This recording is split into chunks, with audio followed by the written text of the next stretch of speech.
আমি BJP councillor সজল ঘোষের কাছে এই ক্ষেত্রে আসবো।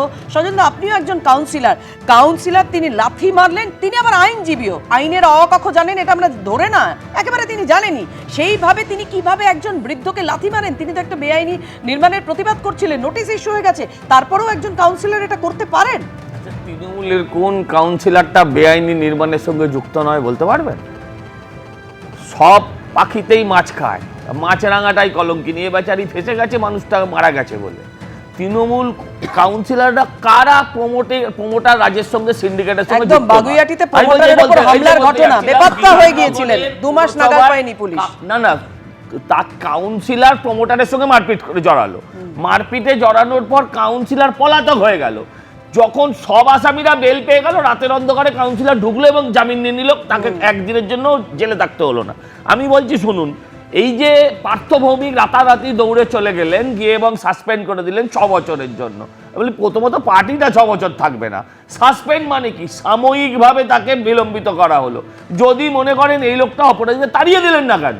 আমি বলছি ভোট না থাকলে এইটুকুও খবর আপনি করতে পারতেন, শুধু সামনে ভোট আছে বলে এই খবরটুকু আপনি করতে পারতেন। আমি বলছি পার্থদা গেছেন, ভালো কথা, দৃষ্টান্তমূলক বিরাট বিরাট কথা বলছেন অধ্যাপক মানুষরা, সবাই শিক্ষিত মানুষরা, প্রাণটা ফিরিয়ে দিন, প্রাণটা ফিরে আসবে।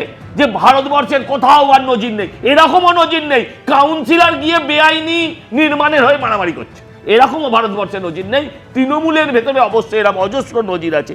আমি বলছি আসলে দলের এই যে বলছেন দলের নিষ্ঠা নিয়ম, রাজধর্ম পালন বলছি তো শুনুন, ওই লোকটাও রাজধর্ম পালন করতে গেছিল রবীন্দ্রনাথ ভট্টাচার্য। আপনি দেখেছেন ঘটনা ঘটানোর পর কতটা নিষ্ক্রিয় মানসিকতা, তার মধ্যে কোনো উত্তেজনার লেশ মাত্র নেই, ভয়ের চিহ্ন নেই, সে বসে বসে প্রেস কনফারেন্স করছে।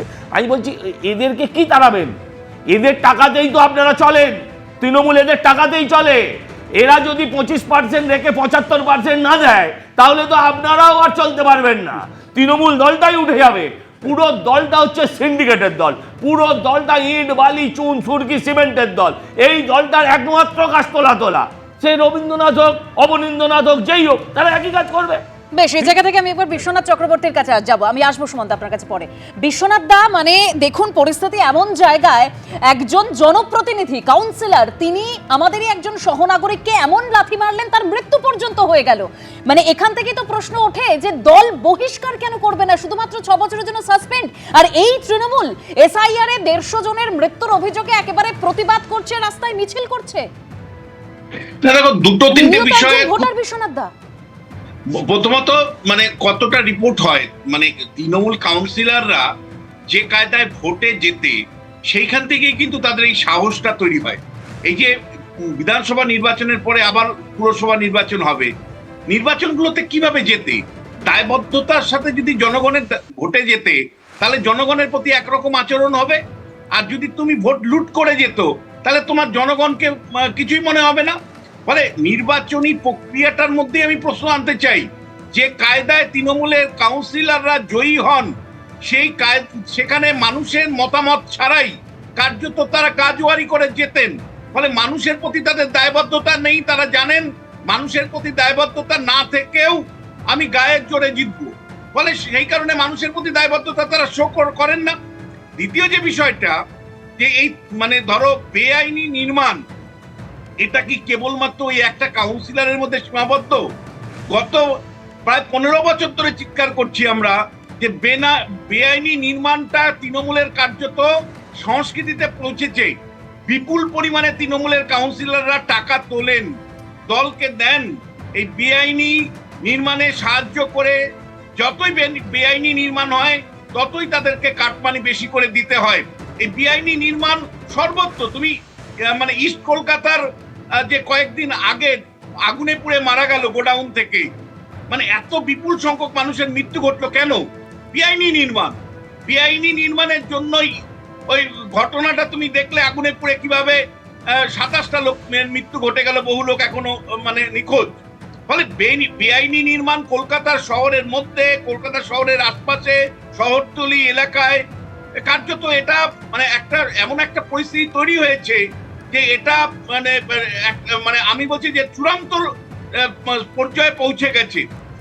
এবং তৃণমূলের তরফ থেকে কিন্তু এর গতিবিধির মধ্যে রোধ করার কোনো উদ্যোগ নেই। আমি দুটো জিনিস বলছি, কাউন্সিলরকে কেন, ধরো একবার বোর্ডের মধ্যে সিদ্ধান্ত নেওয়া হলো একটা নির্মাণ সংক্রান্ত বিষয়ে, আবার কাউন্সিলরকে কেন সই করতে হবে? আবার কাউন্সিলরকে কেন সই করতে হবে? কারণ যেই মুহূর্তে তুমি কাউন্সিলরের কাছে যাবে, সেই মুহূর্তে কাউন্সিলর টাকা পয়সা বালি শুল্কি আমার থেকে নিতে হবে, আমার লোকের থেকে নিতে হবে। অর্থাৎ যে কোনো নির্মাণকে কেন্দ্র করে টাকা তোলার যে সমস্ত রেওয়াজ, সেই রেওয়াজ এ সামান্যতম ভাটা পড়লে সঙ্গে সঙ্গে তারা ক্ষিপ্ত হয়ে উঠছেন, তারা মানে মানুষের শত্রু হয়ে উঠছেন। মানে আমি টাকা তুলবো বেআইনি ভাবে, তুমি বাধা দিতে পারবে না, প্রতিকার করতে পারবে না।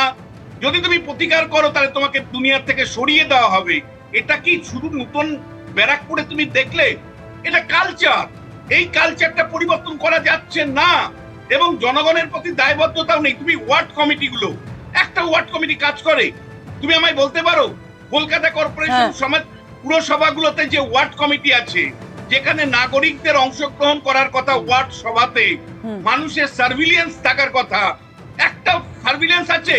বেআইনি নির্মাণে সাহায্য করে, টাকা তোলে, সেই টাকা দিয়ে নিজের অধিকাংশ টাকা রাখে, বাকিটা পার্টিকে দেয়, বাস এইভাবে চলছে। নেপথ্যে তোলার কথা বলছেন বিশ্বনাথ চক্রবর্তী, অবশ্যই আমি এই নিয়ে আলোচনায় আসবো, কিন্তু তার আগে দেখাবো অর্জুন সিং কি বলেছেন পার্থ ভৌমিক। পরপর দেখুন। অনেকটা দল হয়ে গেছে যে দীর্ঘদিন ধরে তৃণমূল করত, ছোটু তাকে মেরেছিল এ, তারপরে মারা যায়। আজকে একজন মানুষ বাড়ি পাশে ইলিগাল কনস্ট্রাকশন হচ্ছে তার জন্য কমপ্লেন করতে গেছে, আর সেটাও তৃণমূলেই কোনো কাউন্সিলর ওকে বুঝিয়েছে কি পৌরসভাতে কমপ্লেন করো। সেটা কোনো তৃণমূলেই কাউন্সিলর, পাশে কাউন্সিলর ওকে ওই বাড়ির লোককে কি অধিকারী নাম আছে তাকে বলেছে কি তুমি এটা কমপ্লেন করে রাখো, তাহলে হয়তো আটকে যাবে। এবার এ তো পয়সা পেয়ে গেছে, এ তো পয়সা জানে পিচাস আছে ওখানে, ওই রবীন ভট্টাচার্য পয়সা তুলতে গেছে, পয়সা তুলতে গিয়ে ওখানে দেখেছে কি কমপ্লেন হয়েছে। এবার পৌরসভার দিকে কমপ্লেন হলে ন্যাচারালি হোক না হোক তো লোক পাঠাতে হয়, লোক দেখানোর জন্যও পাঠায় পৌরসভা। তো যাই হোক পৌরসভা পাঠিয়েছে, ওই পৌরসভা কাউন্সিলর গিয়ে আবার ওখানে একটা বয়স্ক লোক 81 বছরের বয়স্ক লোককে ফটাস করে লাথি চালিয়ে দিয়েছে, মেরেছে, পড়ে গেছে, লোকটা অজ্ঞান হয়ে স্টক হয়ে গেছে। স্থানীয় কাউন্সিলর কেন ব্যক্তিগতভাবে জড়িয়ে পড়লেন, এটা অতি অবশ্যই দলের কাছে সঠিক ধারণা পোষণ করছে না, এবং দল সঠিক ধারণা পোষণ করছে না বলেই আমি আপনাদের জানাচ্ছি যে দল রবীন ভট্টাচার্যকে সাসপেন্ড করলো। আমি এই মুহূর্ত থেকে এই কথা আপনাদের বলে গেলাম। প্রশাসনের মতো 6 বছর আমাদের দলের যা সংবিধান, এবং প্রশাসনের মতো প্রশাসনিক ব্যবস্থা গ্রহণ করবে, আইনের পথে চলবে। এবং স্বাভাবিকভাবেই বুঝতে পারছেন তৃণমূল কংগ্রেস রবীন ভট্টাচার্যকে দল থেকে 6 বছরের জন্য সাসপেন্ড করে। এবিপি আনন্দ এগিয়ে থাকে, এগিয়ে রাখে।